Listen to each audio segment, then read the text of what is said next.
Hi, everyone.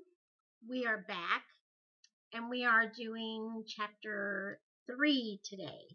So come and join me.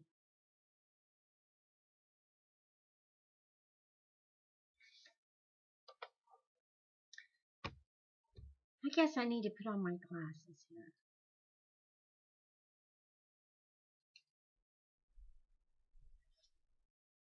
Sit back and relax because chapter 3 is a long one. By the end of October, the rain had come, fallen heavily upon the 6-inch layer of dust which had had its own way for more than 2 months. At first the rain had merely splotched the dust, which seemed to be rejoicing in its own resiliency and laughing at the heavy drops thudding against it. But eventually the dust was forced to surrender to the mastery of the rain, and it churned into a fine red mud that oozed between our toes and slopped against our ankles as we marched miserably to and from school. To shield us from the rain, Mamma issued us dry calfskins, which we flung over our heads and shoulders like stiff cloaks. We were not very fond of the skins, for once they were wet they emitted a musty odor, which seeped into our clothing and clung to our skins. We preferred to do without them. Unfortunately, Mamma cared very little about what we preferred. Since we usually left for school after Mamma, we solved this problem by dutifully cloaking ourselves with the skins before leaving home. As soon as we were beyond Big Ma's eagle eyes, we threw off the cloaks and depended upon the overhanging limbs of the forest trees to keep us dry. Once at school, we donned the cloaks again and marched into our respective classrooms, properly attired. If we had been faced only with the prospect of the rain soaking through our clothing each morning and evening, we could have more easily endured the journey between home and school. But, as it was, we also had to worry about the Jefferson Davis school bus zooming from behind us and splashing us with the murky waters of the road. Knowing that the bus driver liked to entertain his passengers by sending us slipping along the road to almost inaccessible forest banks, washed to a smooth baldness by the constant rains, we continuously looked over our shoulders when we were between the two crossroads so that we could reach the bank before the bus was upon us. But sometimes the rain pounded so heavily that it was all we could do to stay upright, and we did not look back as often nor listen as carefully as we should. We consequently found ourselves comical objects to cruel eyes that gave no thought to our misery. No one was more angered by this humiliation than little man. Although he had asked Mamma after the first day of school why Jefferson Davis had 2 buses and Great Faith had none, he had never been totally satisfied by her answer. She had explained to him that she had explained to Christopher John the year before, and to me 2 years before that the county did not provide buses for its black students. In fact, she said, the county provided very little, and much of the money which was supported by the black schools came from the black churches. Great Faith Church just could not afford a bus, so therefore we had to walk. This information cut deeply into little man's brain, and each day when he found his clean clothes splashed red by the school bus, he became more and more embittered until finally one day he stomped angrily into the kitchen and exploded. "They done it again, Big Ma! Just look at my clothes!" Big Ma clucked her tongue as she surveyed us. "Well, go on and get out of 'em, honey, and wash 'em out. All of y'all get out of them clothes and dry yourselves," she said, turning back to the huge iron-bellied stove to stir her stew.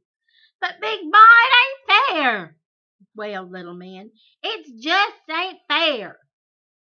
Stacy and Christopher John left to change into the work clothes, but Little Man sat on the side bench looking totally dejected as he gazed at his pale blue pants crusted with mud from the knees down. Although each night Big Ma prepared a pot of hot, soapy water for him to wash out his clothing, each day he arrived home looking as if his pants had not been washed in more than a month. Big Ma was not one for coddling any of us, but now she turned from the stove and, wiping her hands on a long apron, sat down on the bench and put her arm around Little Man. "Now looky here, baby. It ain't the end of the world. Lord, child, don't you know one day sun'll shine again and you won't get muddy no more?" "But Big Ma," Little Man protested, "even that old bus driver would slow down, I wouldn't get muddy." Then he frowned deeply and added, "Or even we had a bus like theirs." "Well, he don't, and you don't," Big Ma said, getting up. "So ain't no use fretting 'bout it. One day you'll have plenty of clothes and maybe even a car of your own to ride round in. So don't you pay no mind to them ignorant white folks. You just keep on studying, you get yourself a good education, and you'll be all right. Now go on and wash out your clothes and hang 'em by the fire so's I can iron 'em 'fore I go to bed." Turning, she spied me. "Cassie, what you want, girl? Go change into your pants and hurry on back here so's you can help me get this supper on the table. Time your mama get home."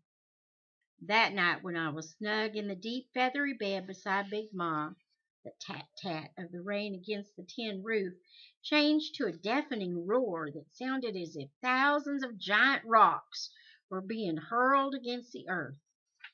By morning the heavy rain had become a drizzle, but the earth was badly sodden from the night's downpour. High rivers of muddy water flowed in the deep gullies, and wide lakes shimmered on the roads. As we set out for school, the whiteness of the sun attempted to penetrate the storm clouds, but by the time we had turned north toward the second crossing it had given up, slinking meekly behind the blackening clouds. Soon the thunder rolled across the sky and the rain fell like hail upon our bent heads. "Oh, shoot, I sure am getting tired of this mess," complained TJ. But no one else said a word. We were listening for the bus. Although we had left home earlier than usual to cover the northern road before the bus came, we were not overly confident that we would miss it, for we had tried this strategy before. Sometimes it worked. Most times it didn't. It was as if the bus were a living thing, plaguing and defeating us at every turn. We could not outwit it. We plodded along, feeling the cold mud against our feet, walking faster and faster to reach the crossroads. Then Christopher John stopped. "Hey, y'all, I think I hear it," he warned. We looked around but saw nothing. "Ain't nothing yet," I said.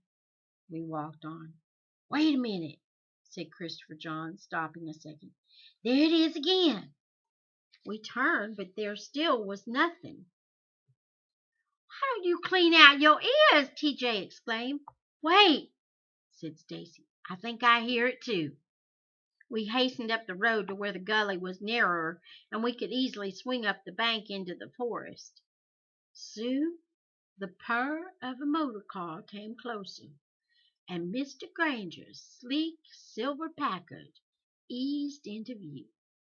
It was a grand car with chrome shining even in the rain, and the only one like it in the county. So it was said. We groaned. "Just old Harlan," said TJ flippantly as the expensive car rounded a curve and disappeared. Then he and Claude started down the bank. Stacy stopped them. "Long as we're already up here, why don't we wait a while?" he suggested. "The bus ought to be here soon, and it'll be harder to get up on the bank further down the road." "Oh, man, that bus ain't coming for a while yet," said TJ. "We left early this morning, remember?" Stacy looked to the south, thinking. Little Man, Christopher John, and I waited for his decision. "Come on, man!" TJ persuaded. Why stay up here waiting for that devilish bus when we could be at school out of this mess? Well, TJ and Claude jumped from the bank. Then Stacy, frowning as if he were doing this against his better judgment, jumped down too. Little Man, Christopher John, and I followed. 5 minutes later, we were skidding like frightened puppies toward the bank again as the bus accelerated and barreled down the narrow, rain-soaked road. But there was no place to which we could run, for Stacy had been right. Here the gullies were too wide, filled almost to overflowing, and there were no briars or bushes by which we could swing up onto the bank. Finally, when the bus was less than 50 feet behind us, it veered dangerously close to the right edge of the road where we were running, forcing us to attempt the jump to the bank, but all of us fell short and landed in the slime of the gully. Little Man, chest deep in water, scooped up a handful of mud and in an uncontrollable rage scrambled up to the road and ran after the retreating bus. As moronic roars of laughter and cries of "Nigger! Nigger! Mud eater!"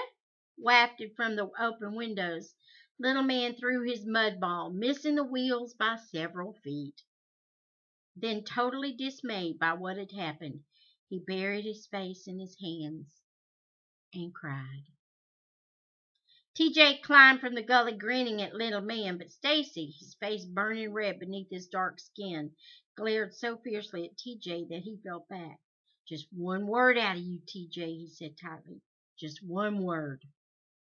Christopher John and I looked at each other. We had never seen Stacy look like this, and neither had TJ.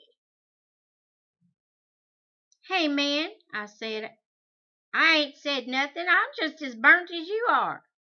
Stacy glowered at TJ. A moment later they walked swiftly to Little Man and put his long arm around his shoulders, saying softly, "Come on, man. It ain't gonna happen no more. At least not for a long while, I promise you that." Again Christopher John and I looked questioningly at each other, wondering how Stacy could make such a rash promise. Then, shrugging, we hurried after him. When Jeremy Sims spied us from his high perch on the forest path, he ran hastily down and joined us. "Hey," he said, his face lighting into a friendly grin, but no one spoke to him. The smile faded, and noticing our mud-covered clothing, he asked, "Hey, Stacy, what happened?" Stacy turned, stared into his blue eyes, and said coldly, "Why don't you leave us alone? How come you always hang around us anyway?" Jeremy grew even more pale. "'Cause I just likes y'all," he stammered. Then he whispered, "Was it the bus again?" No one answered him, and he said no more. When we reached the crossroads, he looked hopefully at us, as if we might relent and say goodbye. But we did not relent, and as I glanced back at him, standing alone in the middle of the crossing, he looked as if the world itself was slung around his neck. It was only then that I realized that Jeremy never rode the bus, no matter how bad the weather. As we crossed the school lawn, Stacy beckoned Christopher John, Little Man, and me aside. "Look," he whispered, "meet me at the tool shed right at noon." "Why?" we asked. He eyed us conspiratorially. "I'll show y'all how we're going to stop that bus from splashing us." "How?" asked Little Man, eager for revenge. "Don't have time to explain now. Just meet me and be on time. It's going to take us all lunch hour." You mean we ain't going to eat no lunch?" Christopher John cried in dismay. "You can miss lunch for one day," said Stacy, moving away. But Christopher John looked sourly after him, as if he questioned greatly the wisdom of a plan so drastic that it could exclude lunch. "You going to tell TJ and Claude?" I asked. Stacy shook his head. "TJ is my best friend, but he's got no stomach for this kind of thing. He talks too much, and we couldn't include Claude without TJ." "Good," said Little Man. At noon, we met as planned and ducked into the unlocked tool shed where all the church and school garden tools were kept. Stacy studied the tools available while the rest of us watched. Then, grabbing the only shovels, he handed one to me, holding on to the other himself, and directed Little Man and Christopher John to each take 2 buckets. Stealthily emerging from the tool shed into the drizzle, we eased along the forest edge behind the class buildings to avoid being seen. Once on the road, Stacy began to run. "Come on, hurry," he ordered. "We ain't got much time." "Where are we going?" asked Christopher John, still not quite adjusted to the prospect of missing lunch. "Up to where that bus forced us off the road. Be careful now," he said to Christopher John, already puffing to keep up. When we reached the place where we had fallen into the gully, Stacy halted. "All right," he said, "start digging." Without another word, he put his bare foot on the top edge of the shovel and sank it deep into the soft road. "Come on, come on," he ordered, glancing up at Christopher John, Little Man, and me, who were wondering whether he had finally gone mad. "Cassie, you start digging over there on that side of the road, right across from me. That's right, don't get too near the edge. It's got to look like it's been washed out. Christopher John, you and Little Man start scooping out mud from the middle of the road. Quick now," he said, still digging as we began to carry out his commands. "We only got about 30 minutes, so we can get back to school on time." We asked no more questions. While Stacy and I shoveled ragged holes almost a yard wide and a foot deep toward each other, dumping the excess mud into the water-filled gullies, Little Man and Christopher John scooped bucketfuls of the red earth from the road's center, and for once in his life Little Man was happily oblivious to the mud spattering upon him. When Stacy's and my holes merged into one big hole with Little Man's and Christopher John's, Stacy and I threw down our shovels and grabbed the extra buckets. Then the 4 of us ran back and forth to the gullies, hastily filling the buckets with the murky water and dumping it into the hole. Now, understanding Stacy's plan, we worked wordlessly until the water lay at the same level as the road. Then Stacy waded into the gully water and pulled himself up onto the forest bank. Finding 3 rocks, he stacked them to identify the spot. "It might look different this afternoon," he explained, jumping down again.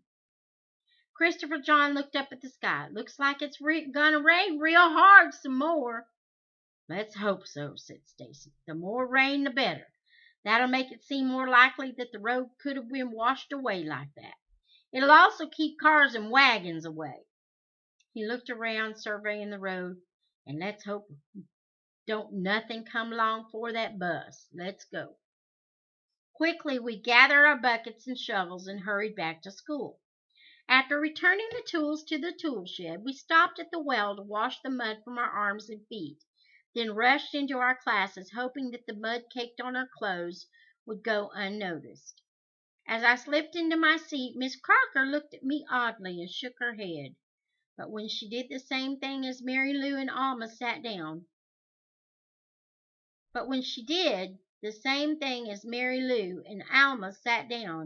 I decided that my mud was no more noticeable than anyone else's.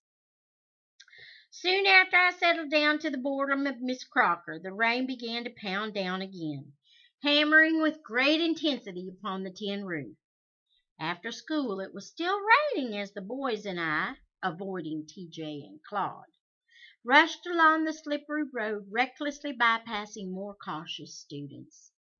"You think we'll get there in time to see, Stacy?" I asked. "We should. They stay in school 15 minutes longer than we do, and it always takes them a few minutes to load up." When we reached the crossing, we glanced toward Jefferson Davis. The buses were there, but the students had not been dismissed. We hastened on.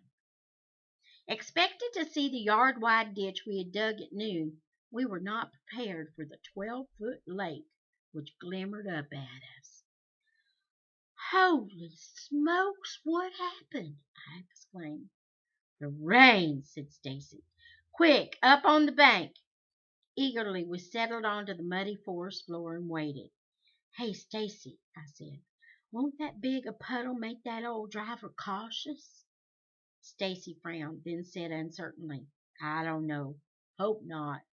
There's big puddles down the road that ain't deep, just water heavy. If I was to be walking out there when the bus comes, that old bus driver would be sure to speed up so he could splash me, I suggested. Or maybe me, Little Man volunteered, ready to do anything for his revenge. Stacy thought for a moment but decided against it. No, it's better none of us be on the road when it happens. It might give 'em ideas. Stacy, what if they find out what we done it? Asked Christopher John nervously. Don't worry, they won't, assured Stacy. Hey, I think it's coming, whispered Little Man. We flattened ourselves completely and peered through the low bushes. The bus rattled up the road, though not as quickly as we had hoped. It rolled cautiously through a wide puddle some 20 feet ahead, then, seeming to grow bolder as it approached our man-made lake, it speeded up, spraying the water in high sheets of backward waterfalls into the forest. We could hear the students squealing with delight, but instead of the graceful glide through the puddle that its occupants were expecting, the bus emitted a tremendous crack and careened drunkenly into our trap. For a moment it swayed and we held our breath, afraid that it would topple over. Then it sputtered a last murmuring protest and died, its left front wheel in our ditch, its right wheel in the gully, like a lopsided billy goat on its knees. We covered our mouths and shook with silent laughter. As the dismayed driver opened the rear emergency exit, the rain poured down on him in sharp needled darts. He stood in the doorway looking down with disbelief at his sunken charge. Then, holding on to the bus, he poked one foot into the water until it was on solid ground before gingerly stepping down. He looked under the bus. He looked at the steaming hood. He looked at the water. Then he scratched his head and cursed. How bad is it, Mr. Grimes? A large freckle-faced boy asked, pushing up one of the cracked windows and sticking out his head. Can we push it out and fix it? Push it out? Fix it? The bus driver echoed angrily. I got me a broken axle here and a waterlogged engine, no doubt, and no telling what all else you want. And you talking about fixing it? Y'all come on, get out of there. Y'all gonna have to walk home. Mr. Grimes, a girl ventured, stepping hesitantly from the rear of the bus. You gonna be able to pick us up in the morning? The bus driver stared at her in total disbelief. Girl, all y'all gonna be walking for at least 2 weeks by the time we get this thing hauled out of here and up to Strawberry to get fixed. Now y'all get on home. He kicked the back tire and added, and yet get y'all's daddies to come on up here and give me a hand with this thing. The students turned dismally from the bus. They didn't know how wide the hole actually was. Some of them took a wild guess and tried to jump it, but most of them miscalculated and fell in, to our everlasting delight. Others attempted to hop over the gullies to the forest to bypass the hole. However, we knew from much experience that they would not make it. By the time most of the students managed to get to the other side of the ditch, their clothes were dripping with the weight of the muddy water. No longer laughing, they moved spiritlessly toward their homes, while a disgruntled Mr. Grimes leaned moodily against the raised rear of the bus. Oh, how sweet was a well-maneuvered revenge! With that thought in mind, we quietly eased away and picked our way through the dense forest toward home. At supper, Mama told Big Ma the Jefferson Davis bus being stuck in the ditch. It's funny, such a wide ditch in one day. I didn't even notice the beginning of it this morning. Did you, children? No, we chorused. You didn't fall in, did you? We jumped onto the bank when we thought the bus would be coming, said Stacy truthfully. Well, good for you, approved Mama. If that bus hadn't been there when I came along, I'd probably have fallen in myself." The boys and I looked at each other. We hadn't thought about that. "How'd you get across, Mama?" "Somebody decided to put a board across the washout." "They gonna haul that bus out of there tonight?" Big Ma inquired. "No, ma'am," said Mama. "I heard Mr. Granger telling Ted Grimes, the bus driver, that they won't be able to get it out until after the rain stops and it dries up a bit. It's just too muddy now." We put our hands to our mouths to hide happy grins. I even made a secret wish that it would rain till Christmas. Mama smiled. "You know, I'm glad no one was hurt. Could have been, too, with such a deep ditch. But I'm also rather glad it happened." "Mary!" Big Ma exclaimed. "Well, I am," Mama said defiantly, smiling smugly to herself and looking very much like a young girl. "I really am." Then Big Ma began to grin. "You know something? I am too." Then all of us began to laugh and were deliciously happy. Later that evening the boys and I sat in the study at the study table in Mama and Papa's room attempting to concentrate on our lessons. But none of us could succeed for more than a few minutes without letting out a triumphant giggle. More than once Mama scolded us, telling us to get down to business. Each time we did, we set our faces into looks of great seriousness, resolved that we would be adult about the matter and not gloat in our hour of victory. Yet one glance at each other and we were lost, slumping on the table in helpless, contagious laughter. "All right," said Mama finally. "I don't know what's going on here, but I suppose I better do something about it or you'll never get any work done." It occurred to us that Mama might be preparing to whip us, and we shot each other warning glances. But even that thought couldn't dampen our laughter, now uncontrollable, welling up from the pits of our stomachs and forcing streams of laughter tears down our faces. Stacy, holding his sides, turned to the wall in an attempt to bring himself under control. Little man put his head under the table, but Christopher John and I just doubled up and fell upon the floor. Mama took my arm and pulled me up. "Over here, Cassie," she said, directing me to a chair next to the fireplace and behind Big Ma, who was ironing our clothes for the next day. I peeped around Big Ma's long skirts and saw Mama guiding Stacy to her own desk. Then back she went for little man and picking him up bodily, set him in the chair beside her rocker. Christopher John she left alone at the study table. Then she gathered all our study materials and brought them to us with a look that said she would tolerate no more of this foolishness. With Big Ma before me, I could see nothing else, and I grew serious enough to complete my arithmetic assignment.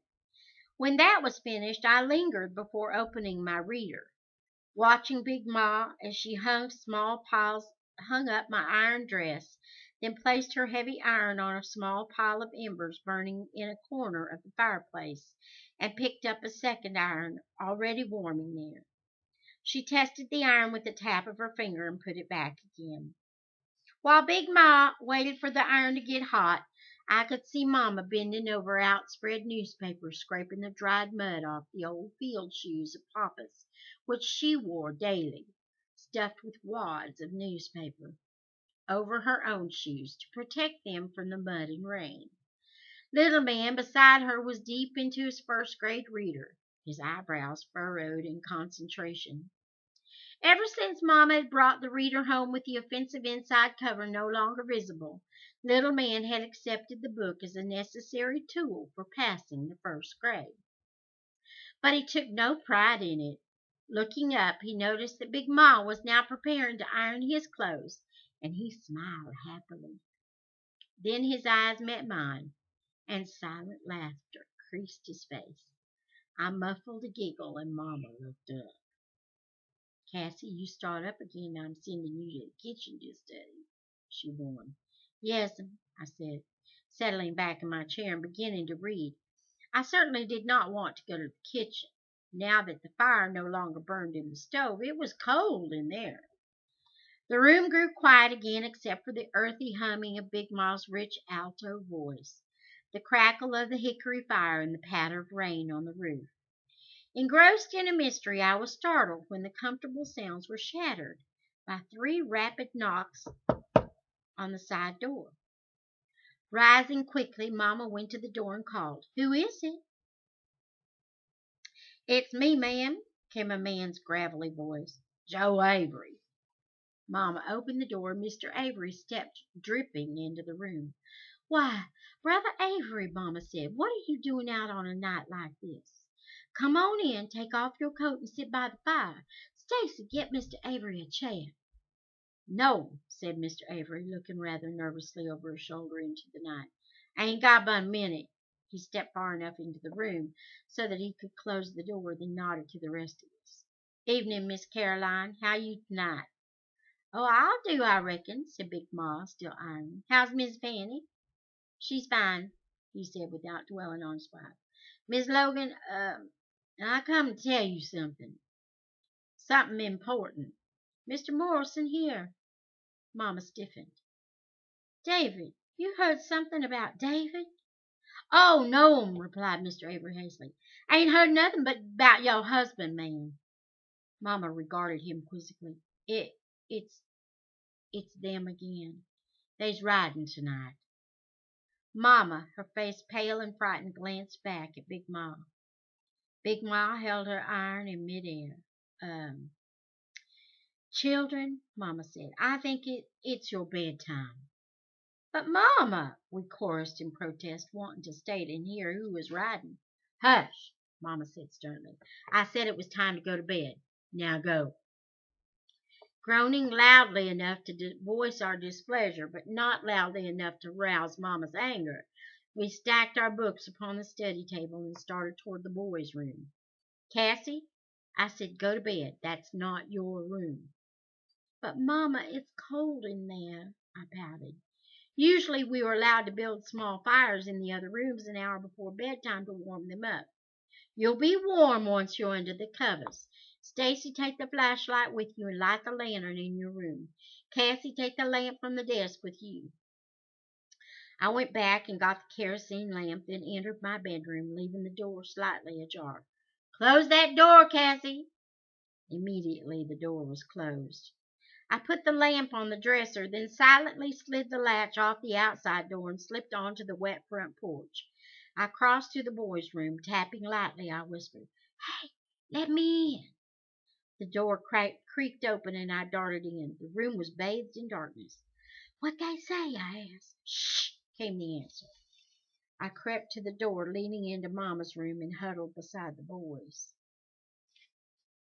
The rain softened upon the roof and we could hear Mama asking, "Why? Why are they riding? What's happened?" "I don't rightly know," said Mr. Avery. "But y'all knows how they is. Any time they thinks we stepping out of our place, they feels like they gotta stop us. You know what some of them done to the berries?" He paused and then went on bitterly. "It don't take but a little of nothing to set them devilish nightmen off."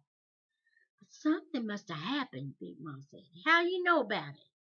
"Alls I can tell you, Miss Caroline, is what Fanny heard when she was leaving the Grangers this evening. She'd just finished cleaning up the supper dishes when Mr. Granger come home with Mr. Grimes. You know, that white school's bus driver and 2 other men." A clap of deafening thunder drowned Mr. Avery's words. Then the rain quickened and the conversation was lost. I grabbed Stacy's arm. "Stacy, they're coming after us." "What?" squeaked Christopher John. "Hush," Stacy said harshly. "And Cassie, let go. That hurts." "Stacy, somebody must have seen us and told on us," I persisted. "No," Stacy replied unconvincingly. "It couldn't be." "It couldn't be?" cried Christopher John in panic. "What do you mean it couldn't be?" "Stacy," said Little Man excitedly, "what do you think they're going to do to us? Burn us up?" "Nothing," Stacy exclaimed, standing up suddenly. "Now why don't y'all go to bed like y'all supposed to?" We were stunned by his attitude. He sounded like Mama, and I told him so. He collapsed in silence by the door, breathing hard, and although I could not see him, I knew that his face was drawn and that his eyes had taken on a haggard look. I touched his arm lightly. "Ain't no call to go blaming yourself," I said. "We all done it." "But I got us into it," he said listlessly. "But we all wanted to do it," I comforted. "Not me," denied Christopher John. "All I wanted to do was eat my lunch." "Shh!" hissed Little Ben. "I can hear him again." "I better go tell Mr. Morrison," Mr. Avery was saying. He out back." "I'll tell him," said Mama. We could hear the side door open, and we scrambled up. "Cassie, get back to your room quick," Stacy whispered. "They'll probably come check on us now." "But what do we do?" "Nothing now, Cassie. Them men probably won't even come near here." "Y'all really believe that?" asked Christopher John hopefully. "But shouldn't we tell Mama?" I asked. "No, we can't ever tell nobody," declared Stacy. "Now go on, hurry." Footsteps neared the door. I dashed onto the porch and hastened back to my own room, where I jumped under the bed covers with my clothes still on. Shivering, I pulled the heavy patchwork quilts up to my chin. A few moments later, Big Ma came in, leaving the door to Mama's room open. Knowing that she would be suspicious of such an early surrender to sleep, I sighed softly and, making sleepy little sounds, turned onto my stomach, careful not to expose my shirt sleeves. Obviously satisfied by my performance, Big Ma tucked the covers more closely around me and smoothed my hair gently. Then she stooped and started fishing for something under our bed. I opened my eyes. Now what the devil was she looking for down there? While she was searching, I heard Mama approaching, and I closed my eyes again. "Mama? Stacy, what are you doing up?" "Let me help." "Help with what?"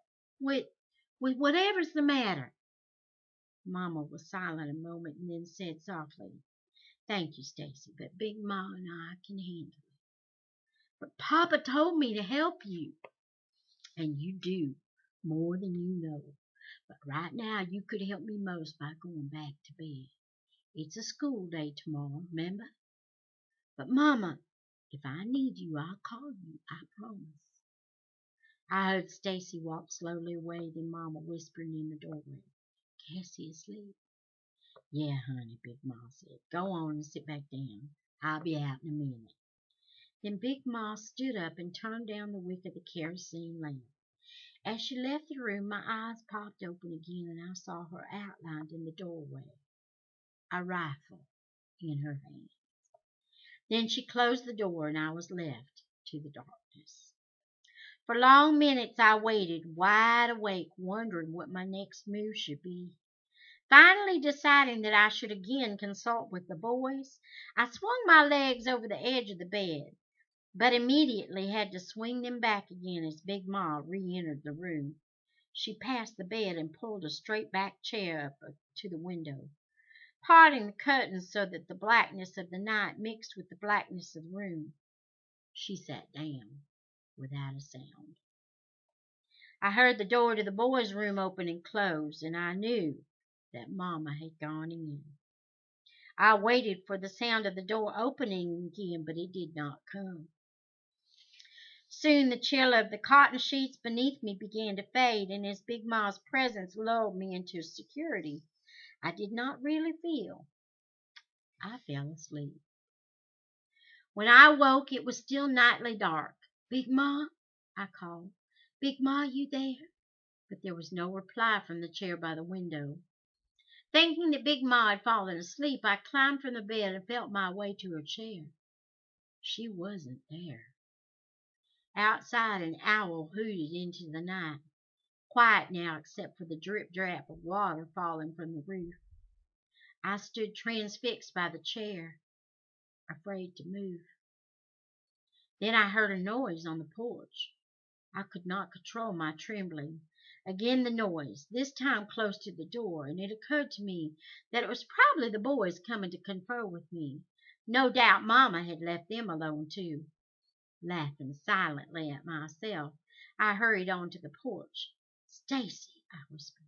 Christopher John? There was a sudden movement near the end of the porch, and I headed toward it, feeling along the wall of the house. Little man? Hey, y'all stop fooling around and answer me. I crept precariously near the edge of the high porch, my eyes attempting to penetrate the blackness of the night. From below, a scratchy bristliness sprang upon me, and I lost my balance and tumbled with a thud into the muddy flower bed. I lay paralyzed with fear. Then a long, wet tongue licked my face. Jason, that you? Our hound dog whined happily. Oh, our hound dog whined his reply. I hugged him, then instantly let him go. Was that you all the time?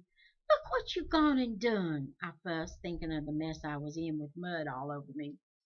Jason whined again, and I got up. I started to climb back up onto the porch, but froze as a caravan of headlights appeared suddenly in the east, coming fast along the rain-soaked road like cat eyes in the night. Jason whined loudly, growing skittish as the lights approached, and when they slowed and braked before the house, he slunk beneath the porch. I wanted to follow, but couldn't. My legs would not move. The lead car swung into the muddy driveway, and a shadowy figure outlined by the headlights of the car behind him stepped out. The man walked slowly up the drive. I stopped breathing. The driver of the next car got out, waiting. The first man stopped and stared at the house for several long moments, as if uncertain whether it was the correct destination. Then he shook his head and without a word returned to his car. With a wave of his hand, he sent the other driver back inside, and in less than a minute the lead car had backed into the road, its headlights facing the other cars. Each of the cars used the driveway to turn around. Then the caravan sped away as swiftly as it had come, its 7 pairs of rear lights glowing like distant red embers, until they were swallowed from the view by the Granger forest. Jason began barking now that the danger had passed, but he did not come out. As I reached for the porch to steady myself, there was a sense of quiet movement in the darkness. The moon slid from its dark covers, cloaking the earth in a shadowy white light, and I could see Mr. Morrison clearly.